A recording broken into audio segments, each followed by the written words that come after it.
All right, and this is my pride and joy here. This is my display table. This is filled with various rocks that I've been collecting probably since I was about 8.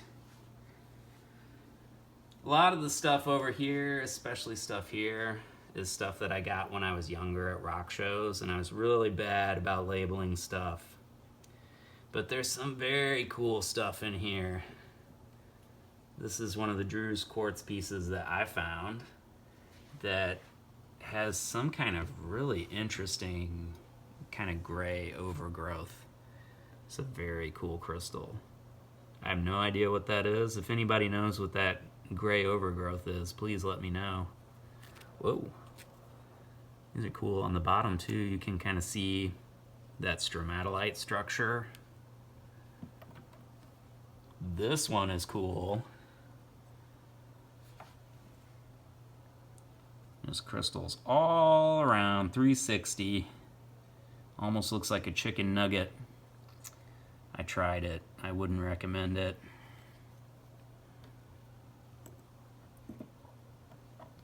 This is a cool one I found.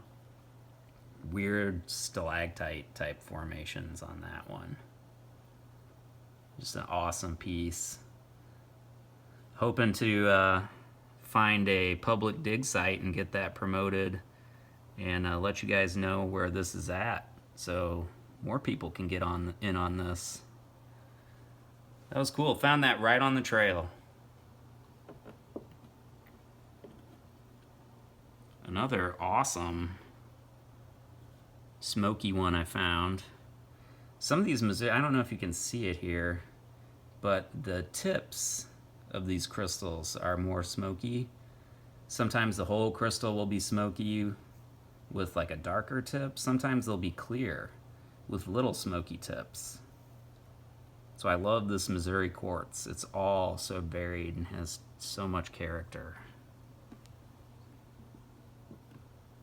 This is probably one of the nicer pieces that I've personally found. It's really cool, slightly smoky. Got that botryoidal thing going. Anyway, that's enough of my Drew's quartz that I love. Here's some Drew's quartz that I love that I didn't find. This came from Sweetwater Lead Mine. I got this at that same yard sale that I mentioned where I made out like a bandit with those awesome dogtooth calcites on there. That's Drew's quartz, and the dogtooth calcite grew on top. Makes me wonder, if I could have found this back when it was still deep in the earth long ago. Did it have like little dogtooth calcites on top? Probably. Here's another cool piece that I got. Just this little dogtooth calcite holding together these broken crystals. Chalcopyrite on top. Very cool stuff. It's iridescent pyrite. I think that's what it is anyway. Somebody correct me if I'm wrong. But this is another piece that I think shows really well the evidence of like the major earth cataclysms that we've had, because these are broken off pieces here and they're grown into this calcite crystal. So whatever it was that broke this, it was a big event and it happened long ago. All right, here, get in here on these. These are pieces of topaz that I won in a contest from Brian Major, the crystal collector. These are dogtooth calcites. These little guys here are the topaz. That's a Hamilton Hill crystal that I purchased from the crystal collector. This also is from the crystal collector. I won this for being able to answer some trivia. I was able to name all 4 minerals that he collected while he was in Colorado this year. And that won me this cool Purple Heart amethyst, which also shows some of the crazy damage that happened. Some massive earthquake. Some massive earthquake in Missouri, some massive earthquake in South Carolina. This has a lot of like fracturing and rehealing in the crystal. and is evidence of some Earth cataclysm. Also, I forgot to mention it earlier, the crystal that I showed from Zegras with the carbon inclusions, I think that carbon came from massive forest fires. This is an amazing dogtooth calcite piece. There are pyrite phantoms inside. Heartbreaking that when I bought it, this tip was broken and then another tip broke while I was moving it. So that definitely decreases its value as a collector piece, but whatever. I'm never selling this thing. It's way too cool. I think I paid $50 for it, and even with the broken tips, I'm sure it's worth more than that. With all this cool iridescent chalcopyrite and the pyrite phantoms inside. This came out of, I don't know, one of the lead mines in Missouri. I'm not sure which one. Let's see, what else got? I just love this Drew's Quartz piece I found. For some reason, it reminds me of a Hostess donut. Every time I look at it, I crave donuts. More dogtooth calcite from Sweetwater Mine that I picked up at that yard sale. Very cool piece. Here is a cool barite crystal that I found. You can find a lot of barite in Missouri in the same places where you find the Drew's Quartz. And here's a barite rose from Oklahoma. I think this is so interesting. In Oklahoma, all the barite looks like this. Like something happened that slowed down the growth of the crystals.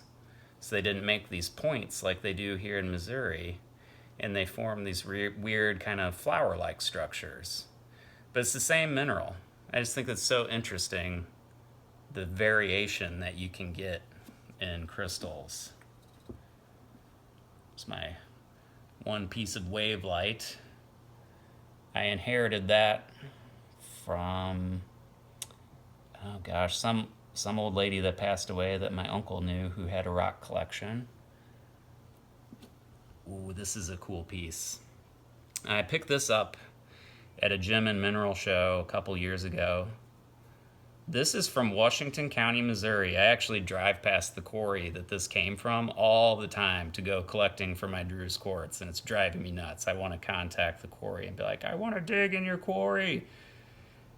This is chalcopyrite with little like reddish sphalerite crystals.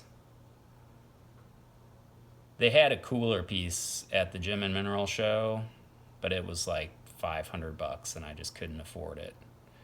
But it had amazing, like huge raspberry looking sphalerites on it. You can kind of see that one there. I don't know if it's showing up on the camera, but it has a slight reddish color to it.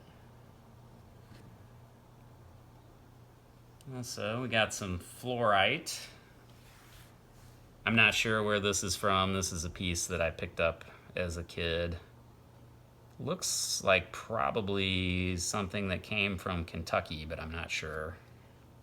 Could have came from Illinois. This one I'm also not sure where it's from. I'm not sure if this is even from the United States, but this is a piece of fluorite. And it's very cool because this one glows crazy in the black light. Also, some interesting little chalcopyrites over here that I got at that yard sale.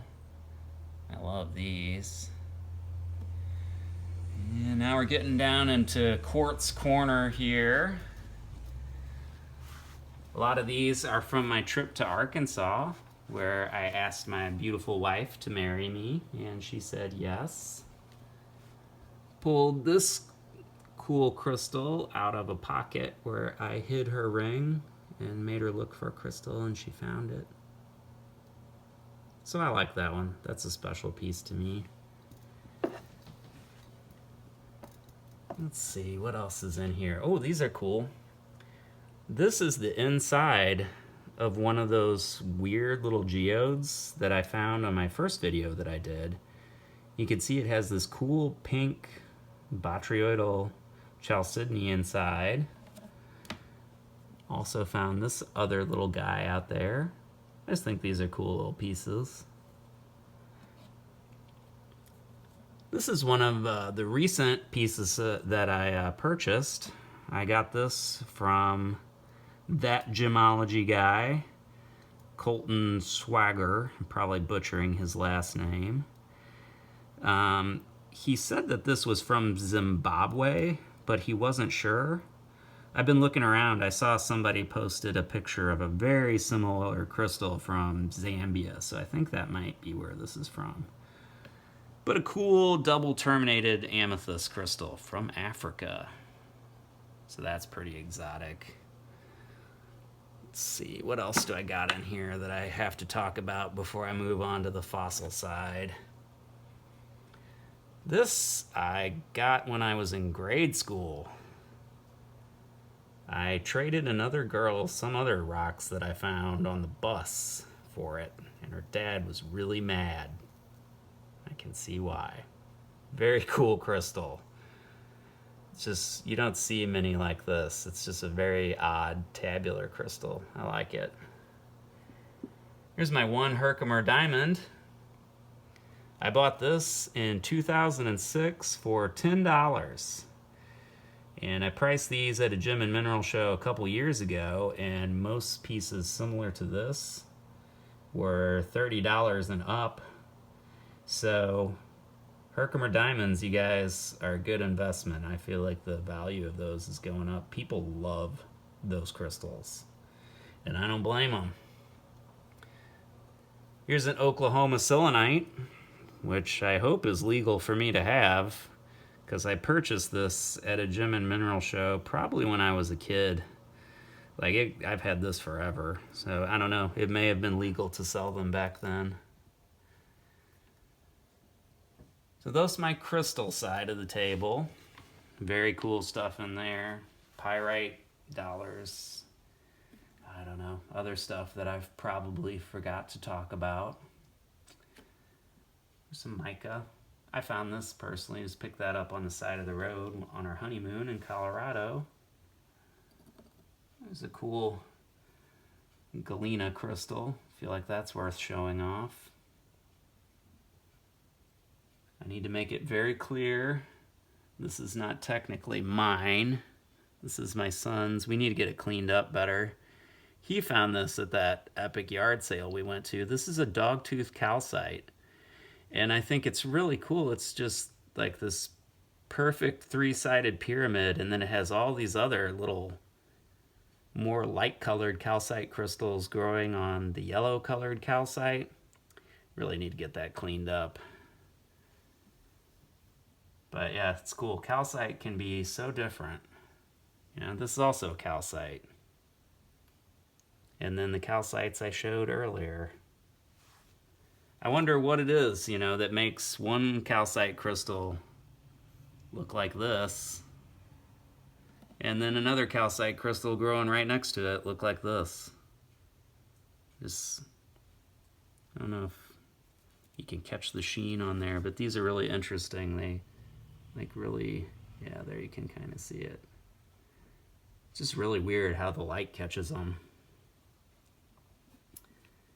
Okay. Moving on, this is the fossil side. Oh, fossil side of the table, light down. All right, also I just want to add, since I'm going to have to split this video into 3 parts, that you should go ahead and check out Brian Major's Facebook group, the Crystal Collectors Supporters page. It is awesome. Highly recommend that. And I should say I have found a location that will be open to the public to dig for this Drew's Quartz material. And I will be going back there soon. So please like and subscribe so I can make some longer videos about it, because that's going to be epic. I might even get Brian Major out there. So go and support his Facebook group. Crystal Collector Supporters. It's awesome. You win free stuff.